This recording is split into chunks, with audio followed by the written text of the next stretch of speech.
напишавте книга, ја отворивте душата, на сите нам ни подаривте трофеј, ама за вас лично во животот, кој е најголем трофеј? Па веројатно Кирил и Мина. Но во еден сосема друг контекст. Во контекст на тоа дека ме оплеменија, ме облагородија, ми укажуваат ден денес дека е најтешка задача на светот да бидеш родител и дека родителството се учи постапно, никој не се раѓа да биде родител. Ми удираат метафорични шамари, да речеме со некои реплики сега ми изненадуваат во последно време, но морам да се пофалам дека и Кирил и Мина се исклучително воспитани деца. Било и неприродно да биде поинаку кога раснат со мене, ама јас сум строга мајка, тайгер мам, така дури сакам да се наречам од проста причина што некако верувам во на родителство, кое што има мерка, до тука може, до тука не може. Значи, кај мене ако нешто не заслужиш, нема да добиеш. Гаджетите да ги имаат, ама не се постојано со нив.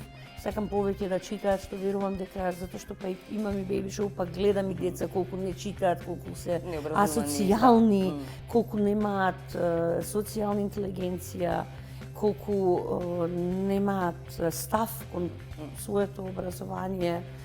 Така што мислам дека Кирил и Мина ми се како може да се наречат трофеј. Ја би го нарекла тоа трофеизам, што би сакала да бидат добри граѓани на овој општество, би сакала да бидат успешни луѓе, секако во рамките на нивните способности и кога вика ги спомнавте прво нив. Кирил, велите, не сака ништо што е театар во нас, смисла сцена и така натаму, но се за сцена сака. Сака значи, режија, сака светло, сака да види како сака продукција, сака, не знам, музика. Сега вчера ми постави на прашање, а ти си слушала рок-н-рол? Кирил, ако те фатам. А ја постојано му зборувам за рок-н-рол, ќе му кажувам, не ги слушај тие лелелајки, значи дајди. Сега им му купив една музичка енциклопедија, огромна. И каде што да речеме, му отворив на Џон Ленон. Ај добро, Бах, Бетовен, ама дај се Џон Ленон. И така што он е така позади, барем сега за сега. А Мина е на цена. Мина беше мерак, а меве сега и она се повлекува и она сакат да се дружи со деца се, ама не е нешто многу. Не е веќе така како што беше, нели да биде во? Не порасна. Детето ми порасна преку ноќ. Она кај што порасна физички, него и порасна некако како девојче, така многу чудно, многу убаво, ама јам кај си бе Мина.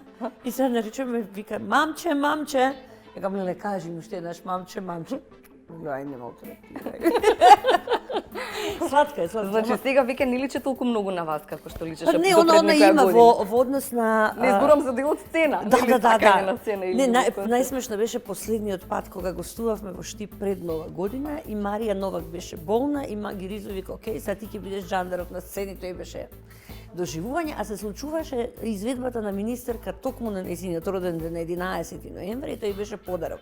Би организираа МНТ, моите колеги организираа торта, она, ама она ден денески кој ќе ја прашате, ќе ви каже јас сум театарско дете. Она е на вистина израсната во театар. Кирил не сакаше од малецот. А мислам он сакаше се, не знам кој ќе немаше кој да ми ги чува. Па не знам, че отидевме тројцата на представа или на проба и Кирил ќе се изгубеше кај светло мајстор, кај тон мајстор, кај видео мајстор. А Мина беше и е ден денес. Она е со целиот ансамбл на Дај да пукне, се познава со нив и сите сакаат многу. Тоа е такво дете, тоа е многу е приемчиво, отворена е многу, се гушка, да. Отворено дете. Да влезе во светот на глума, во светот. Само ако е многу талентирана, инаку е преголем товар од беби. Јас сеќавам исто и како му беше на Џамбазов, како му беше на Ѓорчев, како му беше на Дац. И често ги спомнувам нив затоа што они ми се некоја рефлексија од нивното, нели, така, татковци, нели, родители. Така потекло и знам колку беше голем глумец Тево Спасов и сега за да го стигнеш Дац, и да го пристигнеш, да, и Дац Спасов е голем глумец. Па после Џамбазов, после Прличко, Јанче Џамбазова, значи да да ги престигнеш и нив, Анче не знам колку знаат ова младава генерација, но јас играв со неа и беше, ако не и најдобрата комичарка што некогаш Македонија ја имало. Јас за комедија научив од Анче се. Бевме во иста гримјорна. И знам точно на Бранко Ѓорчев исто колку после татко му Ацо колку му беше тешко. Сите тие деца имаат плюс багаж да се докажат да бидат подобри од своите родители, семејства и така Ама натаму. ако е ултра талентирана? Па само би ја поддржала, да. Еве сега исто и на Тони Михајловски, Хондас, преталентирано момче. Значи, преталентиран. Ама малиот Александар Аце Хонда знае колку му е тешко за да се прво да се отклони од сенката на татко му, кој што е стварно талентиран, Тони глумец.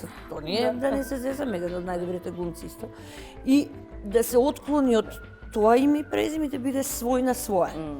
И мене ми е многу драго што ете тоа дете, па тоа дете јас играв со него во Сината птица. Тоа дете е прво едно многу воспитано, па сака да учи, да научи, прв учи текстот како татко му. Мислам, но ако е само талентирана, би ја поддржала сериозно. Ако не, што има да се мачи? Мислам, сериозно за нашиот занет, треба или да си најталентиран, или ако не ќе си бидеш грмушка цел живот. Да, ќе си зимаш не може поинаку, да. Не. Ја не сум можела никогаш да се согласам со нешто што е просечно. И затоа и така и на децата им зборувам. Бидете најдобри во она што сакате да бидете. Едва го чекам процесот на работа, да ја кажеме нашата заедничка приказна на сцена, тоа останува, ние сепак на крајот од денот живееме за аплауз, сакам овации. Ова се ваши зборови. И тој процес како е? До сцена, не додека дојде до премиера, додека дојде до таму до аплауз. Многу мачен.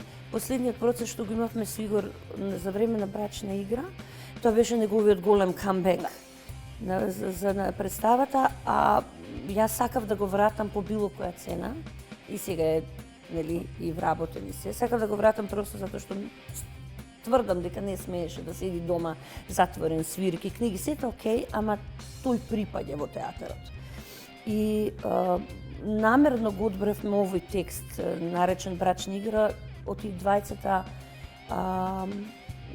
кажавме дека толку недоречени работи имало во нашите бракови, толку многу маки сме, не имаат некако фрлано на нас и ние само тоа сме го тргале од страна и сме продолжувале понатаму. И ова ни беше една шанса да ги кажеме сите оние недоречености. И се случуваше, да, ја крахирав на 2-3 пати, не можев, значи, па Тони доаѓаше, ми кажуваше дека јас морам да продолжам и дека тоа е, затоа што тие реплики кои што ние ги кажуваме во брачна игра, ние на вистина после ги преживеале. Не само тоа, него после таа представа не можеме 2 часа да се вратиме на себе.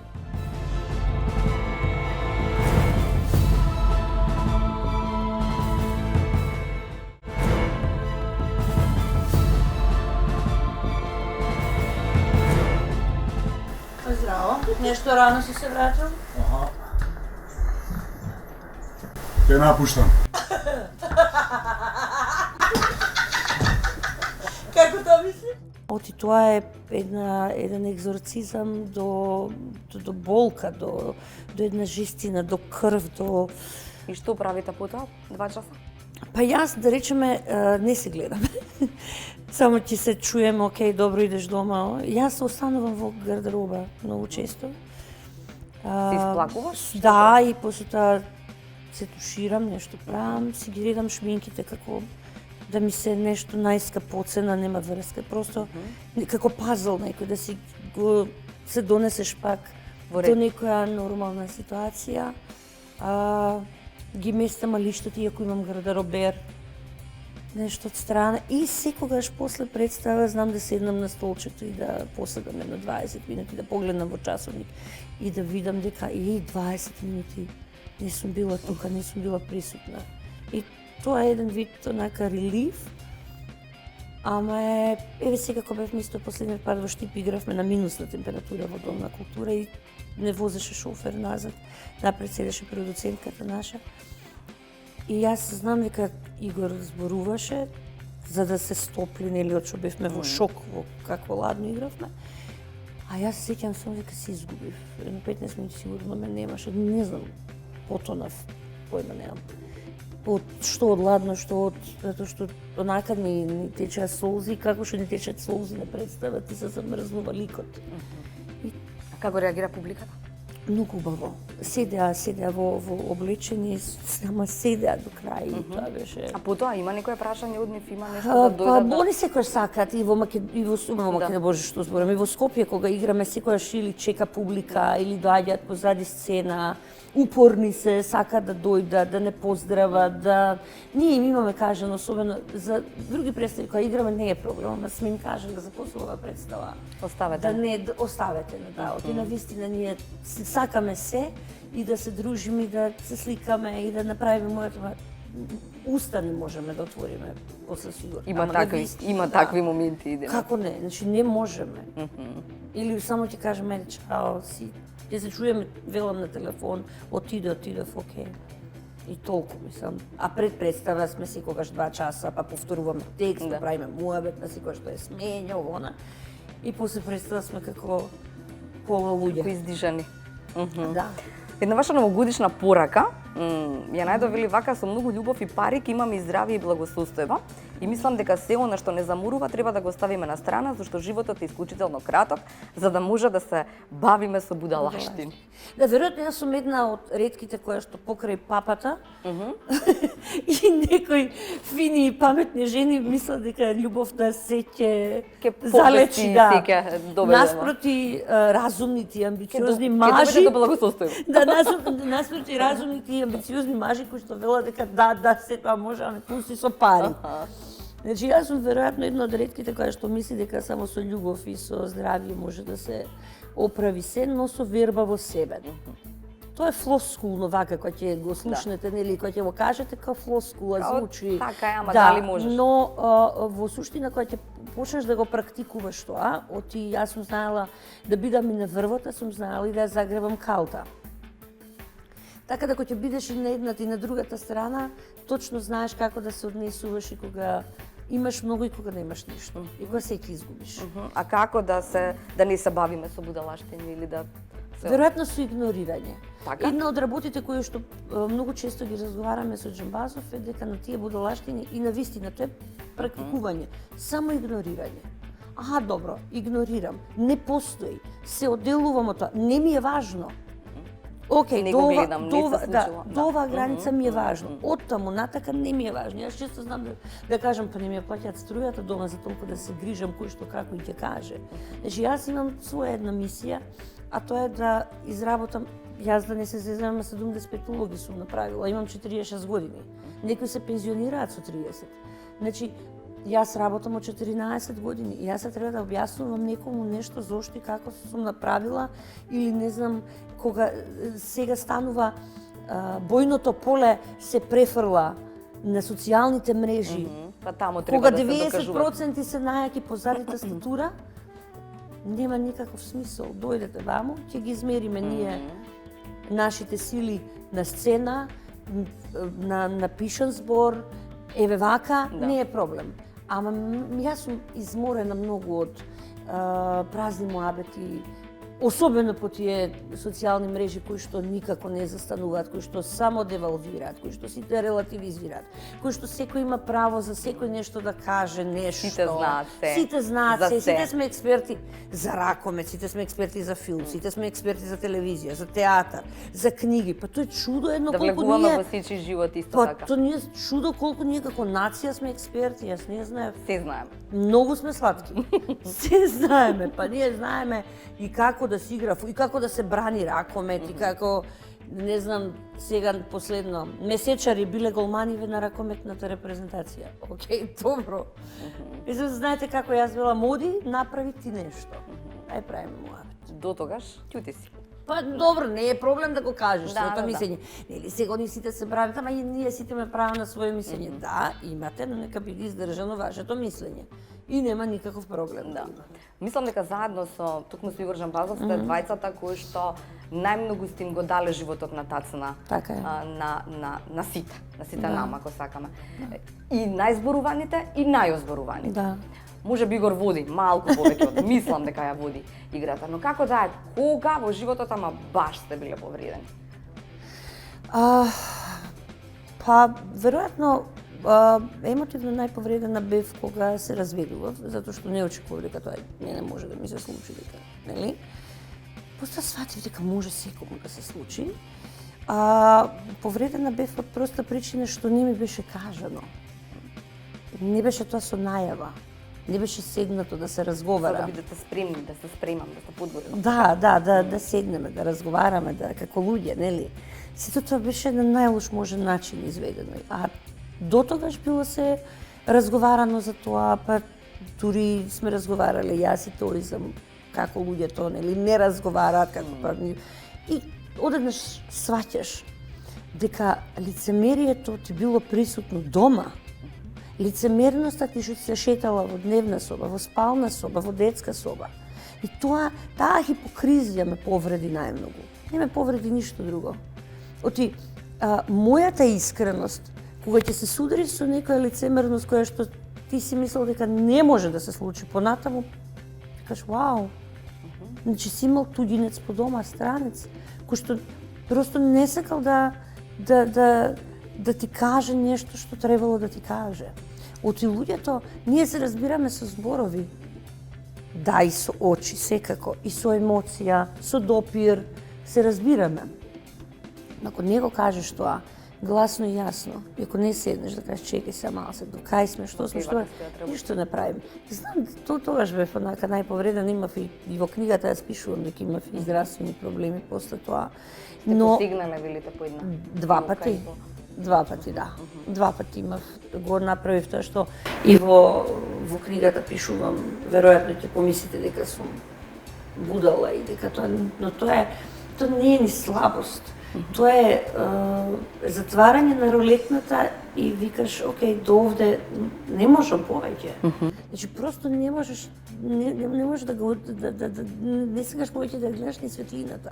Тоа е веќе една клиничка состојба, една жестока депресија. А најжестоките емоции се депресивните. А како од неа? Како? Се избавивте? Како од неа излегов? Со многу работа, со многу труд. Прво што направив, нели, отидов преку гешталт терапија кај ема, а второ одма почнав да работам представа кој се плаши од Вирџинија Вулф. А тоа е веројатно текст кој што баш се лепи на тука се она што... Марта, јас си билам дека е мојата ДНК. Така да, тоа беше еден жесток текст кој што морав да го изработам просто ради себе. Но тука се соочив со еден проблем каде попатно, нели, глумецот може да се соочи да заборава текста, не може да научи. Значи тоа се борби, фази. Ама тврдам дека ништо не е срамно на овој свет. Ниту... А дали е полесно ако се кажа тоа? Мене тоа ми е секогаш. Затоа што колку па е тешко да молчиш или да го одмолчиш, има и илјадници семејства, бракови кои што завршила и никогаш не кажале, сето тоа е под тепих и никогаш не излегло и се уште се заедно и се уште функционираат и се уште сите мислат. Има две причи, има две приказни во книгата, едната се вика љубов, другата се вика сон, каде што јас кажувам за тоа лицемерие, преку личното моје искуство и го раскажувам. Не, дали е полесно, велам, дали е полесно да го поминаш кога ќе кажеш? А секако, затоа што јас во мојот живот имам мисија. Ако јас не го кажам тоа, тогаш зошто постојам? Мислам, ние актерите имаме задача да ги соопштуваме работите. Имаме задача да ги споделуваме нашите приказни. актери се вистински искрени. Не постојат. Надворот. Не зборувам на сцена, зборувам вака, нели? Зборувајќи за приватниот живот, зборувајќи за така, за тоа. Па да, затоа што јас затоа и ќе речам дека во наша држава на рака може да се избројат луѓе кои што и се успешни и се искрени со својата публика. Оти публиката сака просто ако си вистински посветен на да речеме како што јас сум и Игори, ние имаме потреба да се дадеме на публиката и со тоа да соопштиме, сакам да ја соопштам мојата приказна за тебе да ти биде полесно. Да ти помогнам да не го направиш тоа, да ти помогнам како да се ослободиш, да ти помогнам дека е нормално да бидеш изневерен, да ти помогнам дека е нормално да имаш авантура после дека не си женет или мажен со децата, нели? Да. Дека е тоа се нормално, дека е се природно, се е во човечката природа, се е во човечкиот ракурс, ако баш сакате да кажам, во хуманиот ракурс. Да. И ние, барем ја затоа што последните 10 години работам според Мајзнеровата техника на актерска игра, јас кај мене no acting, значи нема глума. Кај мене има игра. Значи јас играм. И јас тоа го правам на сцена. И мене многу често ми велат: Боже Господе, па ти тоа навистина функционираш, действуваш, тоа е толку природно, тоа е толку нормално. Да, ма јас тоа го играм. Јас немам потреба да шмирам, немам потреба да не знам, да излезам на сцена и да... Туку јас ги црпам моите ресурси кои што ги имам. Да. И од сопствената емоција јас правам лик. А тоа искуствено го имам. И затоа е потребно актерот да биде искрен прво со самиот себе си, а потоа и со останатиот свет кој што го обкружува.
Нели она што се случи со Мина.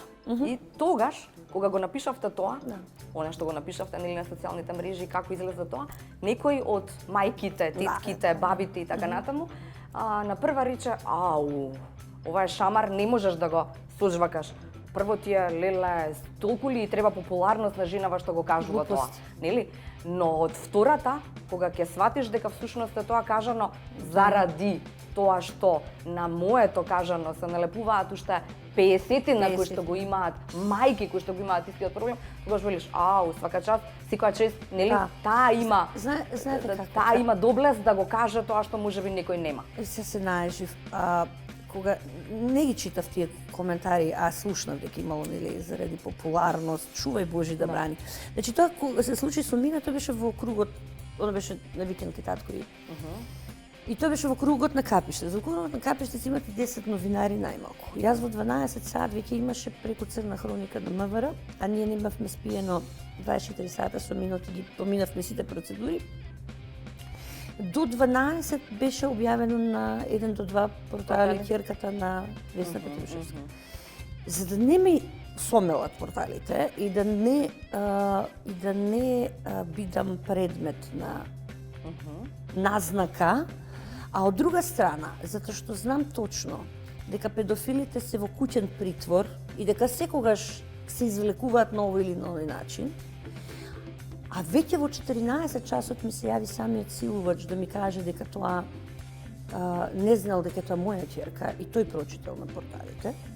Значи јас немав друг избор да излезам, да отстапам јавно после 48 часа и да го кажам тоа што го кажав. Се консултиравте со себе самата или дека? Како не? Јас не мислам дека Мина е виновна, Мина е жртва. И зошто ние да правиме од жртвата да биде виновно детето? Зошто? Поради лажниот морал, поради жртвувањето, нешто да ставиме под тепих, да излажеме. Повторно е тепихот. Ама тоа е исто како кога ќе посините, мислам, темата е таа, кога ќе посините дете И вие не му кажувате дека е детето посилето. Зошто? За да не го повредите. А всушност, вие самите се чувате за вие да не се повредите, така? А вие сте ги зеле тие деца за да ги чувате и да бидат умни, добри граѓани на ово општество. А што има повредување во тоа да пуснете? Па еве вие мене кажете ми, нели па кријат, па јас 80% од луѓето што посинеле деца не кажуваат. Јас на сите посвители им кажам до 6-та година, од 6-та натаму да почнат да кажуваат. Има разни пристапувања. секако, ама се преку кажува. прикази се кажува. Моите деца знаат од 6 години. Кои си што се, нема проблем ние со тоа. И се јас не можам просто да живеам во лага.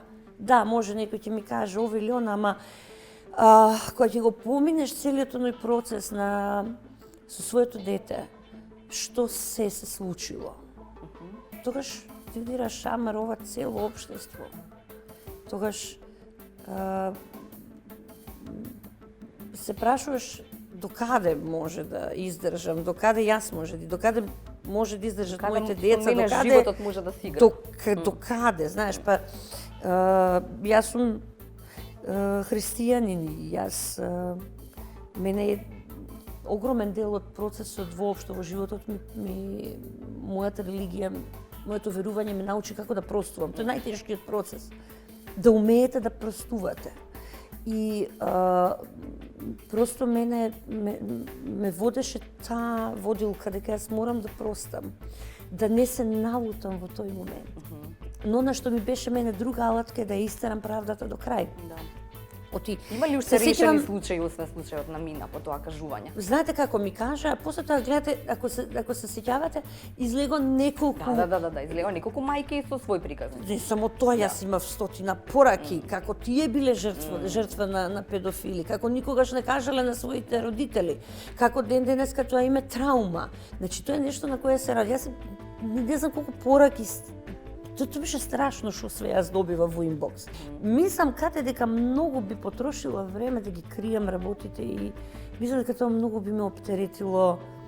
Некако многу ми е поприродно да го кажам тоа и па еве и види ти пред да почнеме со снимање. Јас кажувам отворено и на овие фини сниматели убави.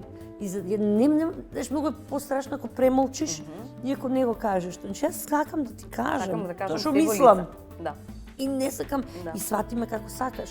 Исто така и ти имаш право да ми кажеш што мислиш. Ако госпоѓа министарка на вистина, госпоѓа министарка... имаме 150 изведба на 4 февруар. Те поканувам. Фала, Брањо. Туку ако сте на еден ден или еве еден мандат... Министерка. Еве за култура. Ја не би се задржала еден ден. Не? Па ја како вие после 9 години би останала. Сакам да прашам што треба да се смени. Има ли нешто што би менувале вака од прва? Еве, сега тоа и тоа, да, тоа сакам да имам, а немам како актер. Па мислам дека би ги научила, би се обидела сите државни институции кои што се под закрилата на државата како администрација, почнувајќи, не знам, од разни музеи, државни театри, установи, да си ги менаџираат сами работите. Значи, еден дел од приходите да си ги менаџираат. Просто да знаат како да допринесуваат и тие како институција. И да, тоа е тешко, но исто така ќе си олеснат на својот буџет, ќе може па ако придонесуваат за својата институција да продуцираат плюс програма, да се профилираат во други нешта тие пари, да се оплодат тие пари кои што би ги донеле тие како установа. Значи, во музеите јас, да речеме, постојано би имала некои нови изложби, инсталации, би отворила креативни. Просто би ги мотивирала сами, би ги отворила време. Некако како заспани се, така? Мене да ми се, не се, еве сега имаме, да вистина, имаме одлични услови во мојот матичен театар, имаме извонредни услови. На вистина, значи не се тресеме, не се мрзнеме, имаме кај да се истушираме, имаме кај да седнеме, се имаме, на вистина имаме извонредни услови. Сега тие извонредни услови треба да ги негуваме. Значи да бидат уште подобри.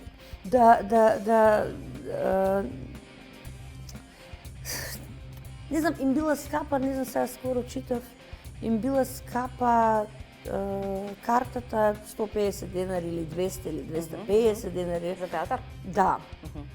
Па ете има групер, па преку групер купуваат.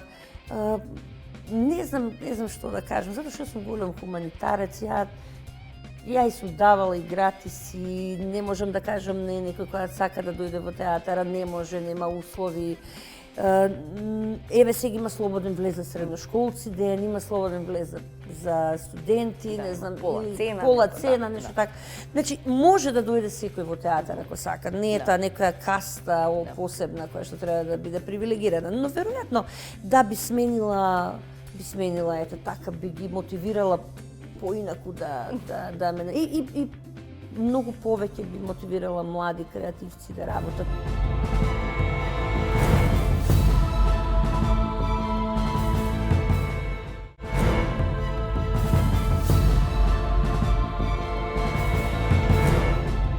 Театарот е уметност, филмот е пари, а телевизијата е популарност. Добро. Тоа ја го имам кажано. Да, и сега кога сме на таа карта, ви недостига телевизијата? А телевизијата кате мене многу ми истрошено. Значи, можеш да се потрошиш во тоа? Како не. Како не, особено на начин на кој што јас тоа го правев. И ми недостасуваат сега кога ме прашаш што сакам да работам, веројатно би сакала да работам нешто како што го работи Пирс Морган, знаеш, или као Лари Кинг, тоа би сакала да работам.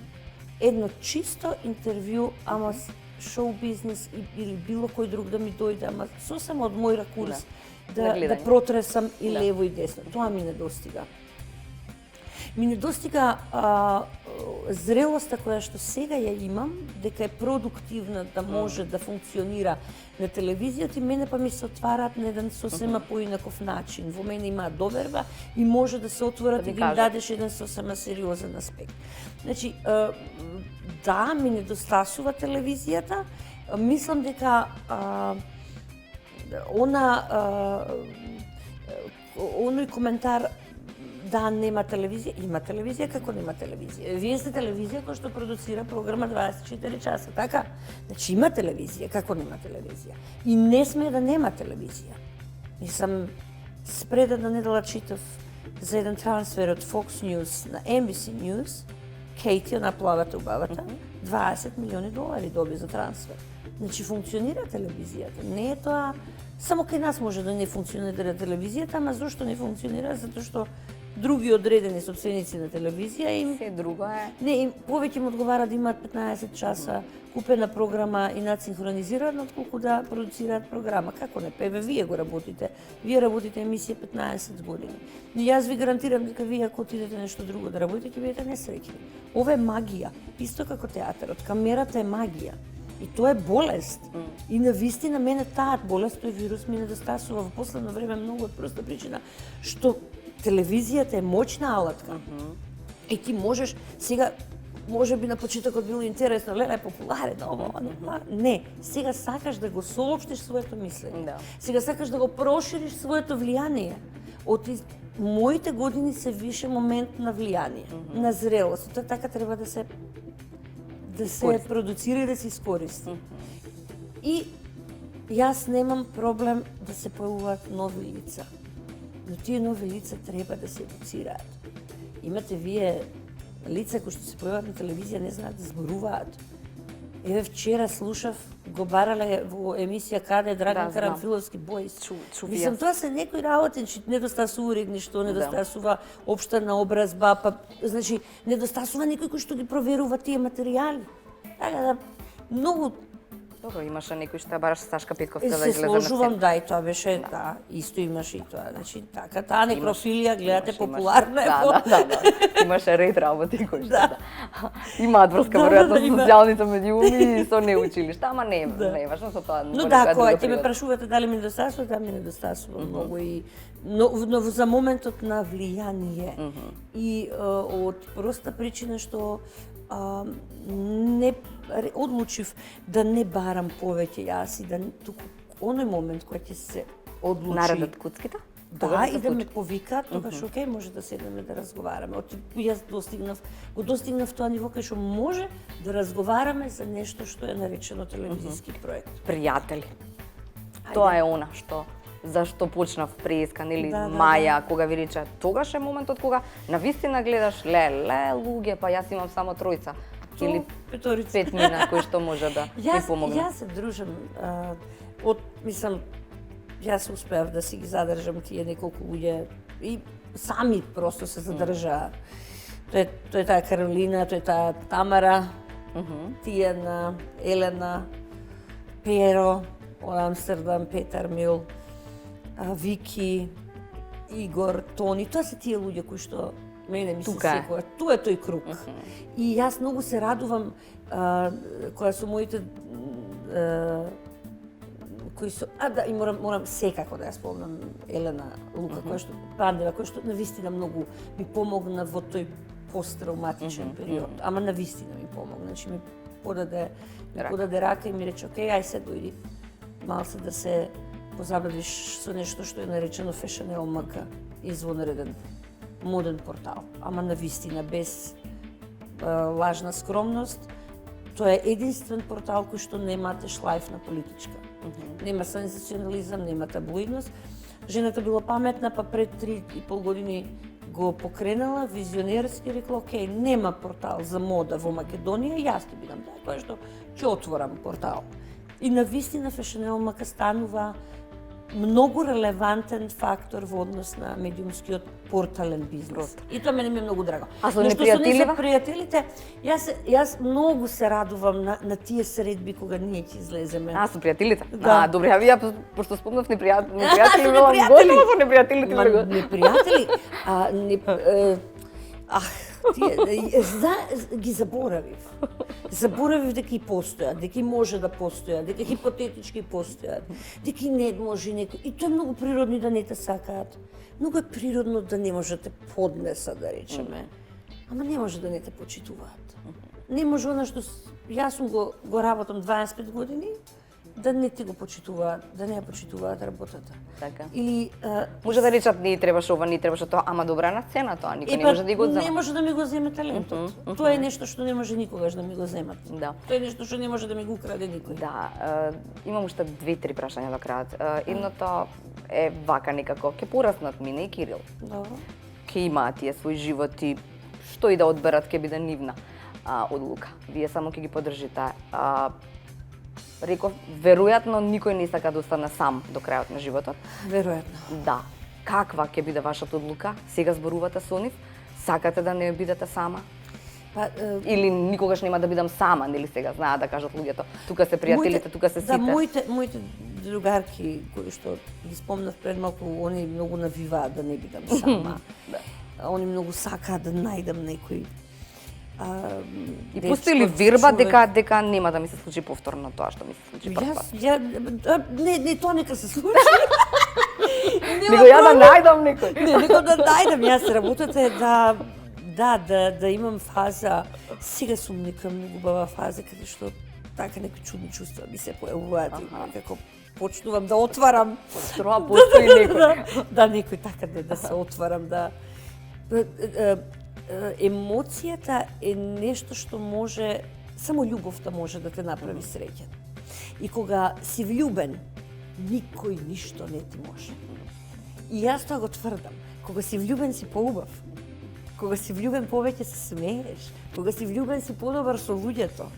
Кога си влюбен, не зевам како ова дечко тука, згодниот, хубавиот дечко, не зевам, нели, кога си влюбен, така, не зеваш, туку убаво ти е, све ти е интересно.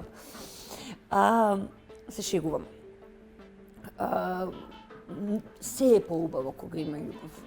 И јас навивам сама за себе да ми се случи љубов, но ми треба долги години да расчистам со себе си што точно сакам. Затоа што најчесто го посакуваме она што ние сакаме да го видиме онакво како што ние сакаме да го гледаме. Тие од секогаш биле такви. Кате од секогаш била таква каква што е од првиот ден. Кате не се сменила. Така и со мене, така и со другите луѓе. Ама оние очила кои што ние ги ставаме сакајќи се да изгледа поубаво и подобро, тоа нас не зафркнува некаде по пат. И затоа одлучив да ги гледам работите онакви какви што се. Жестоки, мислам емоцијата може да те повреди, Имам една реплика која што многу често во последно време се повторувам, а тоа е грижи се помалку, сакај повеќе. Да.